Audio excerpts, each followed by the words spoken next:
노트북은 가격은 비싸지만 소모품에 가까워서 한번 사놓고 10년씩 쓰는 냉장고 같은 가전제품이 아닙니다. 왜냐하면 스마트폰처럼 1, 2년을 주기로 더 고성능의 신제품이 출시되면서 발전 속도와 교체 사이클이 굉장히 빠르기 때문입니다. 또 데스크탑은 한번 사놓으면 부품을 업그레이드 하면서라도 5년 이상 오래 쓸 수 있는데 노트북은 소형화되어 있다 보니 업그레이드가 어렵고 내구도와 수명도 떨어지기 마련입니다. 따라서 노트북이 필요하시다면 덮어놓고 신제품을 사거나 저렴한 제품만 살 게 아니라 내 예산과 목적을 분명히 하고 지금 나에게 가장 필요한 제품을 합리적인 가격으로 구매하는 게 좋습니다. 그래서 오늘은 노트북을 구매하기 전 고려해야 할 사항 두 가지에 대해 정리해드리고 지금 시점 가장 추천할 만한 노트북까지 함께 소개해드리겠습니다. 첫 번째, 목적에 맞는 예산입니다. 노트북은 마치 자동차처럼 5만원 더 주고 10만원 더 줄 때마다 성능이 한 단계씩 올라갑니다. CPU 한 등급만 올리면 좋겠는데 그래픽카드 좀만 좋았으면 좋겠는데 이렇게 하나씩 욕심내다 보면 어느새 가격이 100만원, 200만원을 훌쩍 넘기게 될 수 있어서 처음부터 나는 어떤 목적으로 예산 얼마까지 쓰겠다를 정해놓는 편이 좋습니다. 목적은 크게 세 가지로 구분하시면 됩니다. 먼저 사무용 노트북으로 워드나 엑셀, 파워포인트 같은 문서 작업만 하시는 경우라면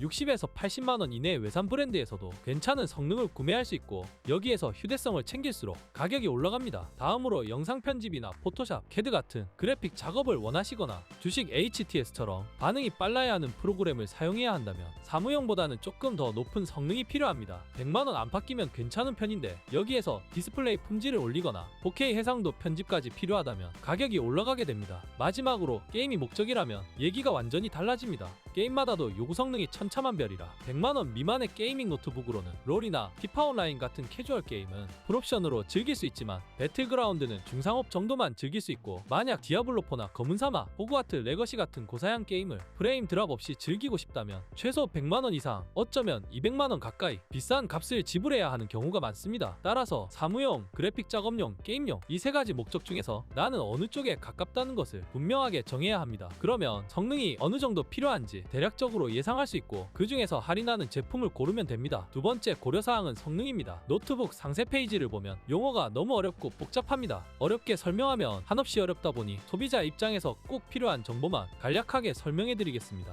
너무 많다고 생각하지 마시고 오늘 딱 한 번만 이해하고 나면 앞으로 노트북 살 때 많이 편안해질 수 있을 겁니다. 노트북의 성능과 가격에 결정적인 영향을 미치는 부품은 CPU, 램, GPU입니다. 참고로 부품 제조사와 완제품 제조사는 별개라서 삼성, LG, ASUS, HP 등은 노트북 완제품 브랜드구나 생각하면 됩니다. 다시 CPU 얘기로 돌아오겠습니다. CPU는 사람으로 치면 두뇌의 역할을 하고 인텔과 AMD 두 개의 제조사가 있습니다. CPU 등급을 나눌 때 인텔은 i3, i5, i7, i9, AMD는 라이젠 3, 5, 7, 9으로 나눕니다. 숫자가 올라갈수록 성능이 좋아지고 가격이 올라갑니다. 보통 i5와 라이젠 5가 가격과 성능의 밸런스가 좋은 편이라 이것을 기준으로 i7, 라이젠 7이면 고성능 모델이구나, i3, 라이젠 3면 가성비 모델이구나 생각하면 됩니다. 뒤에 따라오는 4자리 혹은 5자리 번호도 있습니다. 앞에 한두 자리는 세대를 의미하고 뒤에 3자리는 성능 레벨을 뜻합니다. 역시 높을수록 좋고 최신 세대일수록 비쌉니다. 이 정도만 이해해도 대략적으로는 큰 문제가 없을 것입니다. 램은 마치 책상 크기에 비유됩니다. 좁은 책상에서 복잡하게 옹기종기 모여있는 것보다 넓은 책상일수록 램이 높을수록 쾌적하고 빠르게 작업을 수행할 수 있습니다. 4기가, 8기가, 16기가, 32기가 2배씩 올라가게 되는데 보통 사무용 작업은 8GB 정도면 되고 게임이나 그래픽 작업 같은 고사양 작업 시에는 16기가가 좋습니다. GPU는 그래픽 처리 장치로 CPU와 협업해서 모니터 화면에 빠르게 작업 결과를 띄우는 역할을 합니다. GPU가 장착된 기기를 그래픽 카드라고 부르지만 같은 뜻으로 쓰여도 무관합니다. 노트북에서 문서 작업만 한다면 높은 그래픽 성능이 필요하지 않기 때문에 CPU 자체에 내장된 그래픽 카드로도 충분합니다. 하지만 영상 편집이나 게임을 하는 경우에는 고성능의 외장 그래픽 카드가 별도로 필요합니다. RTX 3050, 3060 이런 용어를 보셨다면 엔비디아에서 제조한 외장 그래픽 카드구나 이해하시면 됩니다. 앞에 두 자리 숫자는 세대를 의미하고 뒤에 두 자리 숫자는 성능을 의미합니다. 역시 숫자가 높을수록 좋은데 영상 편집이라면 3050 정도면 되고 게임을 위해서라면 3060 이상이 좋습니다. CPU, 램, GPU 세 가지 외에 노트북 가격에 영향을 주는 부수적인 것들도 몇 가지 있습니다. 첫 번째, 디스플레이입니다. 화면의 크기는 인치로 표현하고 해상도는 픽셀로 표현합니다. 마치 액자와 퍼즐의 관계처럼 같은 액자 안에서도 퍼즐이 작고 촘촘하면 해상도가 높은 거고 퍼즐 덩어리가 크다면 해상도가 낮은 것과 같습니다. 따라서 노트북 화면도 13인치, 15인치 등 클수록 비싸지고 해상도는 FHD, QHD 등 높아질수록 비싸집니다. 단순 사무용은 14인치 이하 FHD도 괜찮지만 영상 편집 편집하려면 15인치 이상 QHD는 되어야 작업하기 수월하고 게임을 하려면 화면 주사율이 144Hz 이상이면 좋습니다. 밝기는 니트 단위로 표현하는데 밝기가 너무 낮으면 햇빛 때문에 화면이 잘 안 보이는 경우도 생깁니다. 낮에 햇빛이 들어오는 카페에서 노트북을 켜면 화면이 어두워서 잘 안 보이는 경험 해보셨을 겁니다. 최소 300니트 이상은 되어야 야외에서도 편안하게 쓸 수 있지만 저렴한 엔트리 노트북에서는 250니트인 경우도 있습니다. 두 번째, 무게입니다. 무게는 휴대성과 직결되기 때문에 가벼울수록 비싸집니다. 비록 개인차가 있겠지만 1.4kg 이하면 가벼운 편에 속하고 1.8kg까지는 휴대할 만하다고 봅니다. 하지만 가벼우면서 성능까지 챙기려면 가격이 기하급수적으로 올라갑니다. 고정해놓고 사용하는 게이밍 노트북이 아니라면 무게 대비 성능도 고려하셔야 합니다. 참고로 C타입 충전기로도 충전이 가능하면 PD 충전을 지원한다고 표현합니다. 노트북, 스마트폰 구분하지 않고 충전기 하나만 들고 다니면 휴대성이 좋아지는 거라 PD 충전 여부도 무게에 영향을 준다고 볼 수 있습니다. 따라서 가능하면 PD 충전을 지원하는 제품을 사는 게 좋습니다. 세 번째, 운영체제 포함 여부도 중요합니다. 옵션에 보시면 Windows 11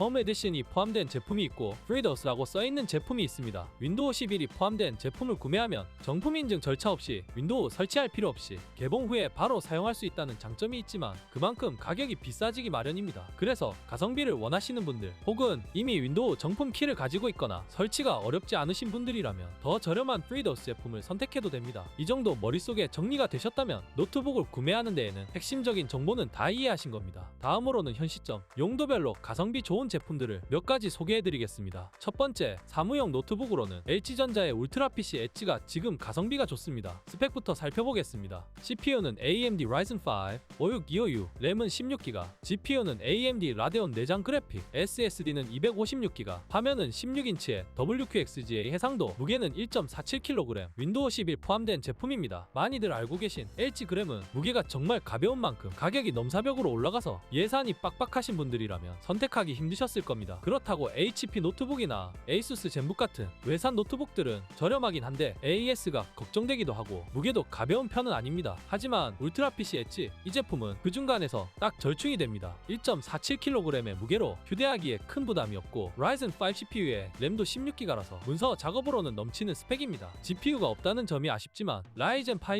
5625U의 내장 그래픽 카드는 성능이 나쁘지 않은 편이라 롤과 피파 같은 캐주얼 게임은 옵션을 조금 조정하면 무난하게 돌릴 수 있습니다. 이 제품은 무엇보다 화면이 대박입니다. 16인치 커다란 화면에 다소 생소한 WQXGA 해상도입니다. WQXGA는 가로 2560픽셀, 세로 1600픽셀로 QHD보다 높은 16:10 화면 비율이라서 정보량도 아주 많고 쾌적합니다. 밝기도 350니트에 세경역도 DCI P3를 99% 지원합니다. 보통 이 가격대의 외산 노트북은 밝기 300니트 이하, 세경역은 RGB인 점을 고려했을 때 디스플레이가 정말 좋은 노트북이라고 할 수 있습니다. 게다가 윈도우 11까지 포함되어 있습니다. 현재 정품 가격이 10에서 20만원 되기도 하고 설치할 때 들어가는 수고를 생각하면 그만큼의 할인이 또 들어갔다고 볼 수도 있습니다. 이런 제품이 지금 100만원 안쪽으로 가격이 내려왔기 때문에 사무용뿐만 아니라 FHD 정도의 영상 편집용, 캐주얼 게임용을 두루두루 만족시키는 가성비 좋은 제품이라고 할 수 있겠습니다. 두 번째, 고사양 게임을 좋아하는 게이머들에게는 HP 오멘 16을 추천해드립니다. 앞서 설명드린 대로 엔비디아의 그래픽카드 넘버링은 RTX 3050, 60, 70 이렇게 10의 자리 숫자가 올라갑니다. 50번대는 엔트리급 저사양 라인이고 70번대 이상은 값비싼 고사양 라인이지만 60번대 메인스트림급에서는 전통적으로 가성비를 추구해서 저렴하지만 성능은 알차게 챙기는 라인입니다. 그렇다 보니 같은 3060이라도 원가 절감을 위해서 TGP를 낮게 할당한 노트북과 TGP를 높게 할당한 노트북 간의 성능 차이가 꽤 심한 것이 특징입니다. TGP는 그래픽카드에 전력을 얼마나 줄 것인가, 일꾼에게 식대를 얼마나 줄 것인가의 문제라서 TGP를 높게 줄수록 좋은 성능을 뽑을 수 있다, 이렇게 이해하시면 됩니다. RTX 3060의 TGP 벤치마크에서는 80W 정도의 저전력과 130W 이상 고전력의 성능 차이가 약 20% 이상 나기도 하므로 아주 큰 차이라고 볼 수 있습니다. 그런데 이 3060 오멘 제품은 TGP를 무려 140W를 줄 수 있고 MUX 스위치를 이용한 넌 옵티머스 설정도 가능하기 때문에 3060 노트북 중에서는 최상급에 속합니다. 먹스 스위치는 쉽게 예를 들면 외장 그래픽카드에 성능을 몰빵하겠다는 설정입니다. 요즘 노트북들은 게임을 하는 상황이 아니라 웹서핑이나 문서 작업하는 경우라면 시스템에서 저성능이라고 판단해서 배터리를 아끼기 위해 내장 그래픽 카드로만 돌아가게 하는데요. 이렇게 왔다 갔다 하면서 생기는 리소스의 손실을 줄이고 처음부터 외장 그래픽 카드만 사용하게 만드는 장치입니다. 덕분에 동급 대비 10% 정도의 성능 향상을 가져갈 수 있습니다. 나머지 스펙 살펴보겠습니다. CPU는 i5 12500H, 램 16GB, SSD 512GB, 화면은 16.1인치 크기에 FHD 해상도, 144Hz 주사율과 밝기 300니트,